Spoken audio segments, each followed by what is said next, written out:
ಕರಾವಳಿ ಭಾಗದಲ್ಲಿ ಮಳೆ ಮುಂದುವರಿಯುವ ಸಾಧ್ಯತೆ ಇದೆ. ಆ ಹಿನ್ನೆಲೆಯಲ್ಲಿ ಹವಾಮಾನ ಇಲಾಖೆಯಿಂದ ಮಳೆ ಮುನ್ಸೂಚನೆಯನ್ನ ಕೂಡ ನೀಡಲಾಗಿದೆ.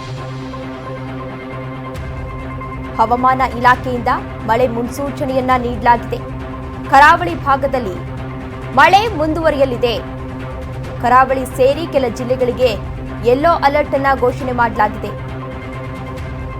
15ರವರೆಗೆ ಕೆಲ ಕಡೆ ಮಳೆಯಾಗುವ ಸಾಧ್ಯತೆ ಕೂಡ ಇದೆ. ಕರಾವಳಿ ಸೇರಿ ಕೆಲ ಜಿಲ್ಲೆಗಳಿಗೆ ಇದೀಗ ಯೆಲ್ಲೋ ಅಲರ್ಟ್ ಅನ್ನ ಕೂಡ ಘೋಷಣೆ ಮಾಡಲಾಗಿದೆ.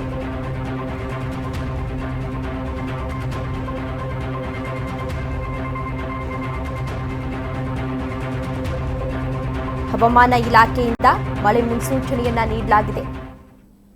ಈಗಾಗಲೇ ರಾಜ್ಯದಲ್ಲಿ ಭಾರೀ ಪ್ರಮಾಣದ ಮಳೆಯಾಗ್ತಾ ಇರೋದ್ರಿಂದ ಸಾಕಷ್ಟು ಸಾವು ನೋವುಗಳು ಸಂಭವಿಸಿದೆ. ಇನ್ನು ಕರಾವಳಿ ಭಾಗದಲ್ಲಿ ಮಳೆ ಮುಂದುವರಿಯುವ ಸಾಧ್ಯತೆ ಕೂಡ ಇದೆ. ಆ ಹಿನ್ನೆಲೆಯಲ್ಲಿ ಕರಾವಳಿ ಸೇರಿ ಕೆಲ ಜಿಲ್ಲೆಗಳಿಗೆ ಯೆಲ್ಲೋ ಅಲರ್ಟ್ ಅನ್ನು ಕೂಡ ಘೋಷಣೆ ಮಾಡಲಾಗಿದೆ. ಜುಲೈ 15ರವರೆಗೆ ಕೆಲ ಕಡೆ ಸಾಧಾರಣ ಮಳೆಯಾಗುವ ಸಾಧ್ಯತೆ ಇದೆ. ಕರಾವಳಿ ಭಾಗದ ಕೆಲವೆಡೆ ಭಾರೀ ಮಳೆಯಾಗುವ ಸಾಧ್ಯತೆ ಇರೋದ್ರಿಂದ ಮುನ್ನೆಚ್ಚರಿಕೆ ಕ್ರಮವಾಗಿ ಈಗಾಗಲೇ ಹವಾಮಾನ ಇಲಾಖೆಯಿಂದ ಮುನ್ಸೂಚನೆಯನ್ನ ನೀಡಲಾಗಿದೆ.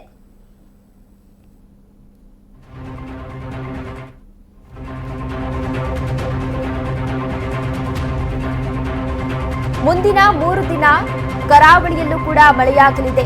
ಉಡುಪಿ, ಮಣಿಪಾಲ, ಬೈಂದೂರು, ಕುಂದಾಪುರದಲ್ಲೂ ಮಳೆಯಾಗಲಿದೆ. ಕೋಟಾ, ಬ್ರಹ್ಮಾವರ, ಮಲ್ಪೆ, ಕಾರ್ಕಳ, ಶಿರ್ವಾ, ಕಾಪುವಲ್ಲೂ ಕೂಡ ಮಳೆಯಾಗುತ್ತೆ.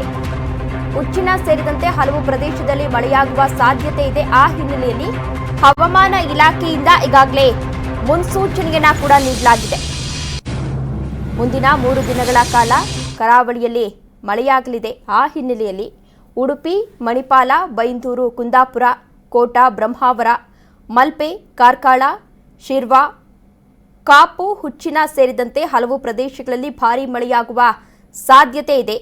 ಆ ಹಿನ್ನೆಲೆಯಲ್ಲಿ ಕರಾವಳಿ ಭಾಗಕ್ಕೆ ಹವಾಮಾನ ಇಲಾಖೆಯಿಂದ ಈಗಾಗಲೇ ಮುನ್ಸೂಚನೆಯನ್ನ ಕೂಡ ನೀಡಲಾಗಿದೆ.